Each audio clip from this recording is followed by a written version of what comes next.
क्या आपने कभी सोचा है कि हमारी आदतें हमारे जीवन को कैसे आकार देती हैं?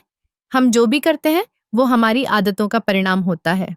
अगर हम अपनी आदतों को बदलने में सफल हो जाएं, तो हम अपने जीवन को पूरी तरह से बदल सकते हैं। आदतें एक तरह से हमारे मस्तिष्क का स्वचालित प्रोग्रामिंग होती हैं। जब हम कोई काम बार-बार करते हैं, तो हमारा मस्तिष्क उसे आसान बनाने के लिए उसे एक आदत में बदल देता है। यही कारण है कि हम सुबह उठते ही चाय या कॉफी बनाते हैं, बिना सोचे समझे। अब बात करते हैं 21 दिन में अपनी आदतें बदलें की। यह एक लोकप्रिय विचार है, लेकिन क्या यह सच है?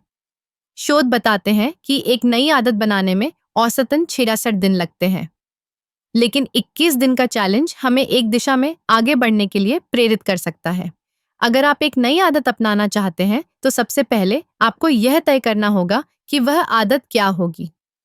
क्या आप रोज सुबह व्यायाम करना चाहते हैं या फिर पढ़ाई के लिए समय निकालना चाहते हैं? एक बार जब आप अपनी आदत चुन लें, तो उसे छोटे-छोटे कदमों में बांट लें। उदाहरण के लिए, अगर आप रोज व्यायाम करना चाहते हैं, तो पहले दिन सिर्फ 5 मिनट के लिए व्यायाम करें। दूसरे दिन 10 मिनट और धीरे-धीरे समय बढ़ाते जाएं। यह आपको मानसिक रूप से तैयार करेगा और आपको असफलता का डर कम करेगा। इसके अलावा, अपने आप को प्रेरित रखने के लिए एक ट्रैकिंग सिस्टम बनाएं।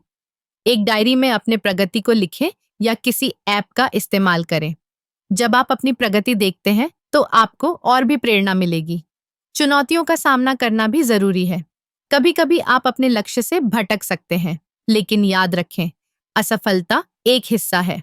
महत्वपूर्ण यह है कि आप फिर से उठें और अपने लक्ष्य की ओर बढ़ें।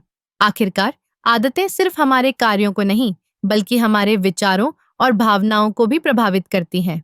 जब हम सकारात्मक आदतें अपनाते हैं, तो हमारा आत्मविश्वास बढ़ता है और हम अपने लक्ष्यों को हासिल करने में सक्षम होते हैं। इसलिए आज ही एक नई आदत अपनाने का फैसला करें। अपने जीवन को बदलने का यह एक सरल लेकिन प्रभावी तरीका है। याद रखें, हर बड़ा बदलाव एक छोटे कदम से शुरू होता है।